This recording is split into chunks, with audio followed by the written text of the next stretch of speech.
பகவான் கிருஷ்ணர் இந்த பூமியில் மனிதர்களுக்குள் ஒரு மனிதனாக இருந்தபோது பல பேர் கிருஷ்ணர் பெருமாளோட அவதாரம் அப்படின்னு புரிஞ்சுக்காமே இருந்தாங்க. ஆனால் யோகிகளும் தவசிகளும் கிருஷ்ணர் யார் அப்படிங்கிறத புரிஞ்சுக்கிட்டு அவர் மேலே ரொம்ப பக்தியாக இருந்தாங்க. அப்படி இருந்தவங்களில் ஒருத்தர் தான் உதங்க முனிவர். கிருஷ்ணர் மேலே உதங்க முனிவருக்கு அளவு கடந்த ஒரு பக்தி. கடுமையான தவங்கள் செய்வதும் யோக பயிற்சிகள் செய்வதுமே இவருடைய வழக்கம். தீர்த்த யாத்திரைகள் செய்வதும் புனித ஸ்தலங்களை போய் தரிசிப்பதுமே தான் பிறந்த பிறவியின் கடன் அப்படின்னு நினைக்கிறவர். எப்பவுமே ஏதாவது ஒரு யாத்திரை போயிட்டு வந்துட்டு தான் இருப்பார். அவர் தங்கியிருந்த பகுதி மருஸ்தலி அப்படின்னு குறிப்பிடப்படுது. அது ஒரு பாலைவன பகுதி. அந்த பகுதியை தான் இப்போ நாம் தார் பாலைவனம் அப்படின்னு சொல்கிறோம். குருட்சேத்திர போர் முடிஞ்சதுக்கப்புறம் கிருஷ்ணர் துவாரகைக்கு திரும்பி வரும்போது துவாரகை சாலையில் நடந்து போய் கொண்டிருந்த அந்த உதங்க முனிவரை பார்க்குறாரு. கிருஷ்ணர் தானே வழியே போய் அவரை நலம் விசாரிக்கிறாரு. சரி, குருட்சேத்திர போரெல்லாம் எப்படி போச்சு அப்படின்னு கிருஷ்ணர்கிட்ட உதங்க முனிவர் கேட்க, கிருஷ்ணர் அந்த மகா யுத்தத்தில் நடந்த பேரழிவுகளை எல்லாம் சொல்கிறாரு. உதங்க முனிவருக்கு பயங்கரமான கோபம். ஏன்னா பகவான் கிருஷ்ணருக்கு பாண்டவர்கள் கௌரவர்களுக்கு இடையே சமாதானத்தை ஏற்படுத்தி வைக்கும் அந்த ஆற்றல் உண்டு. ஆனால் கிருஷ்ணர் அந்த மாதிரி எதுவுமே செய்யாமல் ஒரு பெரும் யுத்தம் நடக்கிறதுக்கு ஆதரவு கொடுத்துருக்காரு. அதனாலேயே ஆயிரக்கணக்கான உயிர்கள் பலியாயிருக்கு அப்படின்னு சொல்லிட்டு உதங்க முனிவருக்கு கிருஷ்ணர் மேலே பயங்கரமான கோபம். கிருஷ்ணரை பார்த்து, நீ நினச்சிருந்தா சமாதானத்தை ஏற்படுத்தியிருக்கலாம், ஆனால் நீ ஏன் செய்யலை, நீ செஞ்சது தவறு, நீ தர்மத்தின் வழியில் நடக்கவில்லை அப்படின்னு கிருஷ்ணரை பயங்கரமாக திட்டி பல உயிர்கள் பலியாக காரணமாக இருந்த உன்னை சபிக்க போகிறேன் அப்படின்னு சாபம் கொடுக்க போயிருக்காரு.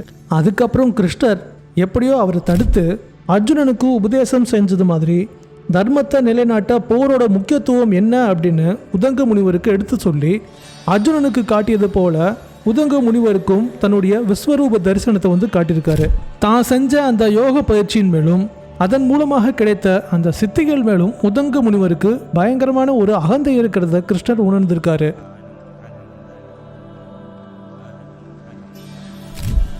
தனக்கு கிடைத்த சித்திகள்னால எனக்கு பூரணமாக ஞானம் கிடைத்து விட்டது, நான் ஒரு ஞானி, எனக்கு எல்லாமே தெரியும் அப்படின்னு உதங்க முனிவருக்கு ஒரு விதமான கர்வம் இருக்கிறத கிருஷ்ணர் உணர்ந்திருக்காரு. அதனால் தன்னுடைய பக்தனை நல்வழிப்படுத்த கிருஷ்ணர் லீலையை செய்ய ஆரம்பிச்சிருக்காரு. உதங்க முனிவரை பார்த்து, முனிவரே, நான் உங்களுக்கு ஒரு வரம் கொடுக்கலான்னு இருக்கேன், அதனால் என்ன வேணுமோ கேளுங்க அப்படின்னு சொல்லியிருக்காரு. அதுக்கு உதங்க முனிவர், இந்த சம்சார வாழ்க்கையை துறந்து நான் பிரம்மத்தை உணர்ந்தவன் கிருஷ்ணா, எனக்கு விருப்பு வெறுப்புகளில் எதுவுமே இல்லை, எனக்கு தேவைகளும் இல்லை, எந்த ஆசையும் இல்லை, இந்த முனிவனுக்கு ஒன்றும் வேண்டாம் அப்படின்னு சொல்லியிருக்காரு. ஆனால் பகவான் கிருஷ்ணர் விரதா இல்லை, உங்களுக்கு என்ன வேணுமோ அதை நான் கொடுக்கறதுக்கு தயாராக இருக்கிறேன், உங்களுக்கு தேவையானதை கேளுங்க அப்படின்னு சொல்ல, முனிவர் யோசிச்சு பார்த்துட்டு, புனித ஸ்தலங்களுக்கு செல்லும் பொழுதோ இல்லைனா தீர்த்த யாத்திரை போகும்போதோ எனக்கு தாகம் எடுக்கும், சில நேரங்களில் தண்ணீர் கிடைக்கிறது ஒரு சிரமமான விஷயமா இருக்கும், அந்த மாதிரியான நேரத்தில் என்னுடைய தாகம் தீர வேண்டும் கிருஷ்ணா, அதை மட்டும் நீ செஞ்சால் போதும் அப்படின்னு சொல்லியிருக்காரு. பகவான் கிருஷ்ணரும் ஏற்றுக்கிட்டாரு. ஆனால் ஒரு நிபந்தனை விதிச்சாரு, உங்களுக்கு தாகம் தீர நான் என்ன ஏற்பாடு செய்தாலும் நீங்கள் அதை ஏற்றுக்கொள்ளணும் அப்படின்னு சொன்னார். அவ்வளவுதான். முனிவரும் சரின்னு சொல்லிட்டாரு. தாகம் எடுக்கும் சமயத்தில் அருகில் தண்ணீர் எதுவும் கிடைக்கல அப்படின்னா சில நொடிகள் என்ன தியானம் செஞ்சாலே உங்களுக்கு தேவையானது கிடைக்கும் அப்படின்னு சொல்லியிருக்காரு. முனிவரும் ஏற்றுக்கொண்டு தன்னுடைய இருப்பிடத்திற்கு திரும்பி வந்துட்டாரு. சில நாட்கள் கழிந்தது. அவர் தங்கியிருந்த பாலைவன பகுதிக்குள்ளேயே ஒரு நீண்ட தூரம் பயணம் செய்ய வேண்டிய சூழ்நிலை அமைந்தது. அப்படி பயணம் செஞ்சு போய்கிட்டு இருக்கும் போது தாகம் எடுத்துருச்சு. பக்கத்தில் தண்ணீர் கிடைக்கிறதுக்கான வாய்ப்பே கிடையாது. பயங்கரமான தாகம். அப்போ கிருஷ்ணர் கொடுத்த வரம் ஞாபகத்துக்கு வந்துச்சு. கண்ணை மூடி சில நொடிகள் கிருஷ்ணரை தியானிச்சிருக்காரு. வேற இடத்தில் இருந்தாலும் திரௌபதி கூப்பிட்ட உடனே உதவி செஞ்சாரே கிருஷ்ணர். உதங்க முனிவர் நினைச்சா மட்டும் தெரியாமல் இருக்குமா? உடனே இந்திரனை கூப்பிட்டு உதங்க முனிவருக்கு அமிர்தம் போய் கொடுங்க அப்படின்னு சொல்லியிருக்காரு. இந்திரனுக்கு அதிர்ச்சியா போச்சு. கிருஷ்ணர் சொன்னதை மறுக்க மனமும் இல்லை, தைரியமும் இல்லை.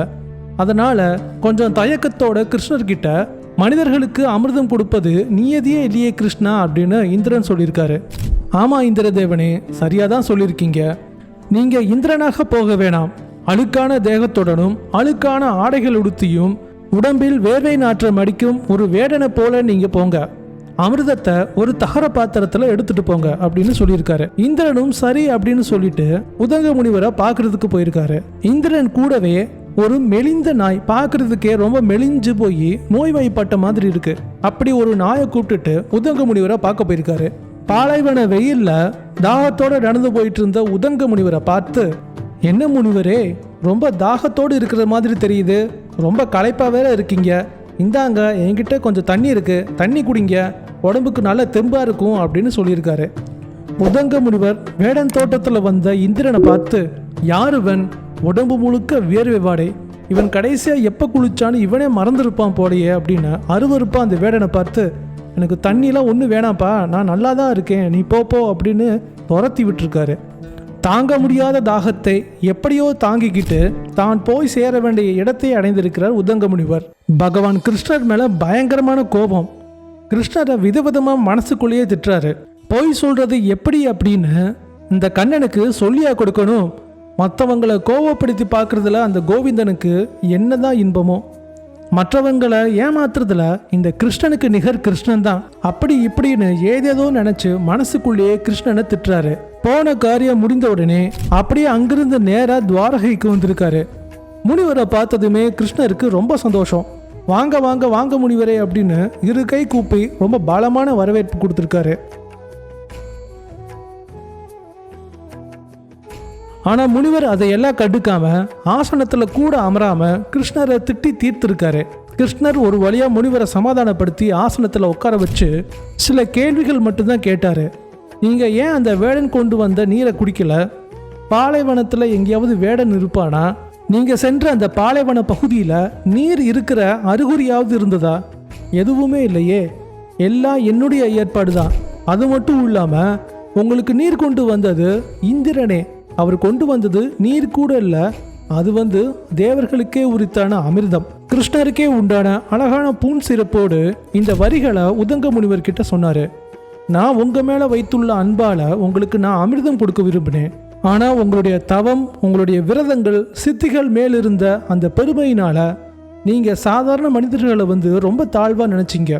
உயிர்களிடத்தில் உயர்வு தாழ்வு பேதம் பார்க்கும் உங்களுடைய அந்த குணத்தால் மனிதர்கள் யாருக்குமே கிடைக்காத பெரும் பேற்றை நீங்க இழந்துட்டீங்க. கிருஷ்ணர் இதை சொன்னதும் தான் பெரிய தவறு செஞ்சதை முனிவர் உணர்ந்திருக்காரு. அன்றைய தினம் உதங்க முனிவருக்கு கிருஷ்ணர் பூரண ஞானம் கொடுத்ததை உணர்ந்து முனிவர் கிருஷ்ணர் காலடியில விழுந்து கண்ணீர் விட்டு அழுதிருக்காரு.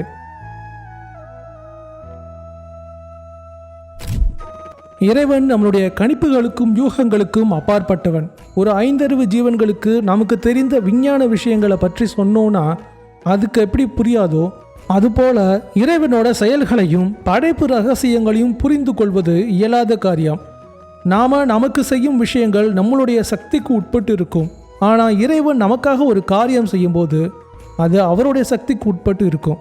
இது கண்டிப்பாக இப்படி தான் நடக்கும், இது இந்த மாதிரி தான் இருக்கும் அப்படின்னு நமக்கு தோன்றின மாதிரி அனுமானங்களையும் விதிமுறைகளையும் உண்டாக்கி வச்சுக்கிட்டோம்னா அதெல்லாம் கண்டிப்பாக இறைவனோட கருணை முன்னாடி எதுவுமே எடுபடாது. நம்ம பெற்றோர்களோட மரபணு நம்ம உடலில் இருக்கிறது மாதிரி இந்த பிரபஞ்சமே இறைவனிடமிருந்து வந்ததுனால இதில் இருக்கிற உயிர் உள்ளவைகள், உயிரில்லாத பொருட்கள் அப்படின்னு எல்லாத்துலேயுமே இறைவன் இருக்காரு. உதங்க முனிவர் எவ்வளவு ஞானியாக இருந்தாலும் மனிதர்களிடத்தில் பேதம் பார்க்கும் அந்த தன்மை இருந்ததாலையும், ஒருத்தரை அவருடைய உருவத்தை வைத்து எடை போடும் அந்த குணம் இருந்ததாலையும் அவர் கடவுளோட அருளை தவற விட்டுட்டாரு. 5 புலன்கள் மூலமாக நாம் அனுபவிக்கும் எல்லா விஷயத்திலும் இறைவனும் இருக்கிறாரு, இறை ஆற்றலும் இருக்கு. இதை நாம் உணர்வோம், இறைவனடி சேர்வோம். மீண்டும் அடுத்து ஒரு சுவாரஸ்யமான பதிவில் சந்திப்போம். நன்றி.